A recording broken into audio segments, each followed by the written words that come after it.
Pada suatu hari kita mendapat kabar bahwa Vietnam punya strategi baru untuk meningkatkan ekonomi nasional Vietnam, di mana kita sebagai pengusaha ditawari mega opportunity di Vietnam. Vietnam ini bangsa dan negara yang unik. Sejarah mereka adalah mereka merdeka karena berperang dengan Perancis, lalu berperang melawan Jepang, lalu berperang melawan Tiongkok. Ketiganya dimenangkan oleh Vietnam walaupun compang-camping. Dan terakhir, Amerika yang ketakutan komunis melebarkan sayapnya ke Asia Tenggara lebih baik berpihak ambil posisi melawan Vietnam Utara yang komunis. Ternyata Amerika pun dibuat keok sama Vietnam. 4 negara besar dalam kurun waktu 50 tahun hingga akhir tahun 70-an, Vietnam adalah negara pemenang perang. Bahkan di dalam negeri, konflik internal berperang di Vietnam tersebut baru selesai di tahun 1989.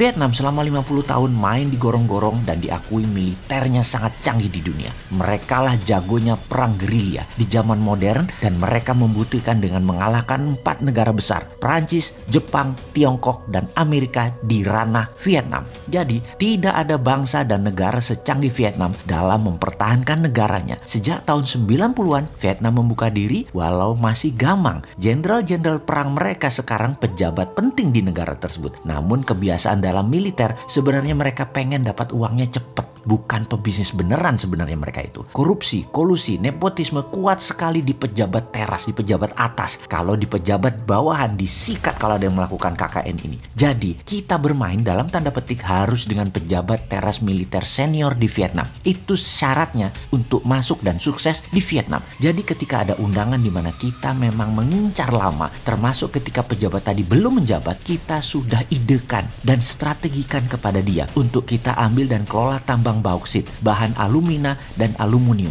Ini memang maunya kita, namun lebih elegan kesannya Vietnam yang nawari, Vietnam yang butuh. Kita tidak sia-siakan peluang ini yang mengundang pejabat teras militer tertinggi lagi. Lalu sebagai seorang patriotik nasionalis NKRI dapat peluang begini, ya kita sikat dengan syarat modal kita balik cepet, teknologinya harus pakai teknologi Indonesia dan SDM-nya harus orang Indonesia, terutama di jabatan yang strategis. Jadi kita aturlah, kita beri syarat kepada pemimpin senior Vietnam tersebut. Apa yang kita atur pertama adalah tax holiday. Kita harus dapat tax holiday. Tanpa tax holiday bisa-bisa 15 tahun baru balik modal, sementara jabatan senior tadi belum tentu lama, ada batasnya. Jadi dengan adanya tax holiday bisa 5 tahun balik modal. Apalagi barangnya kita markup 3 tahun operasi sudah harus balik. Jadi kapanpun hengkang sudah balik modal, sudah ambil puluhan triliun dana dari mereka, sudah untung puluhan triliun kita. Lalu ada lagi syarat-syarat yang harus Vietnam setujui sebelum puluhan triliun kita dalam tanda petik akan kita gelontorkan. Karena kita akan membangun di daerah yang belum ada infrastrukturnya dengan syarat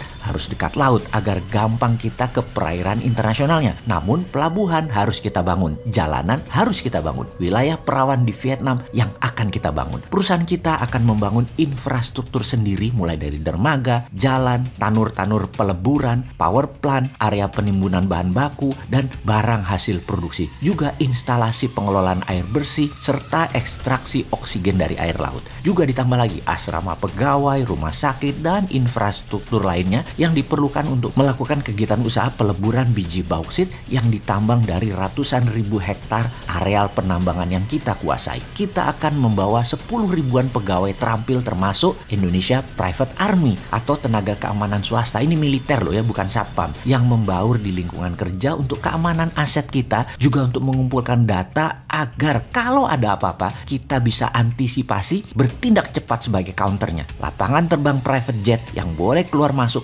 juga kita bangun dan harus tersedia. Jadi walau private army tetap unsur intelijennya kuat. Dari sisi kepegawaian kita kasihlah 5% pegawai nanti orang Vietnam, terutama penduduk lokal dan terutama di urusan tambang dan urusan sosial lainnya. Jangan di smelter, jangan di teknologi kita, ntar pinter dia. Kita juga akan bangun power plant sendiri. Namun kalau ekses atau kelebihan daya, agar kita tidak rugi, PLN Vietnam harus ambil dengan kontrak jangka panjang di atas 15 tahun terhadap daya listrik tersebut. Harganya premium yang diambil oleh PLN Vietnam dari kita. Jadi kita lebihkan produksi daya powernya. Jadi dipakai nggak dipakai oleh PLN Vietnam, Vietnam harus tetap bayar kita. Modal bangun power plant 5 tahun harus balik dengan strategi PLN Vietnam membeli dari kita. Jadi kita pakai biaya listriknya untuk pabrik kita seakan-akan zero atau nggak bayar. Lalu ada syarat lain yang harus Vietnam setujui. Satu, corporate income tax. Ini harus sangat kecil atau nihil. Malahan kalau bisa kita bikin lebih bayar. Kenapa? Karena perusahaan kita harus mendapatkan fasilitas kemudahan penanaman modal termasuk investment allowance dan pembebasan pajak-pajak import. Sementara itu, credit withholding taxes justru harus refundable. Kita paksa refundable, harus dibalikin tuh dana. Nomor 2, payroll tax. Ini juga untuk pembayaran juga harus nggak bayar. Karena warga Indonesia yang bekerja di perusahaan digaji dalam bentuk biaya hidup dan akomodasi yang disediakan oleh perusahaan kita plus sedikit uang saku. Sedangkan hak gaji yang lebih besar dibayarkan di Indonesia atau di keluarganya di Indonesia. Jadi di Vietnam nanti kecil aja. Karena itu payrollnya jadi kecil atau nol. Kebayang? Supaya Vietnam nggak bisa majak gaji karyawan. Itu strategi kita. Nomor 3, VAT atau Value Added Tax.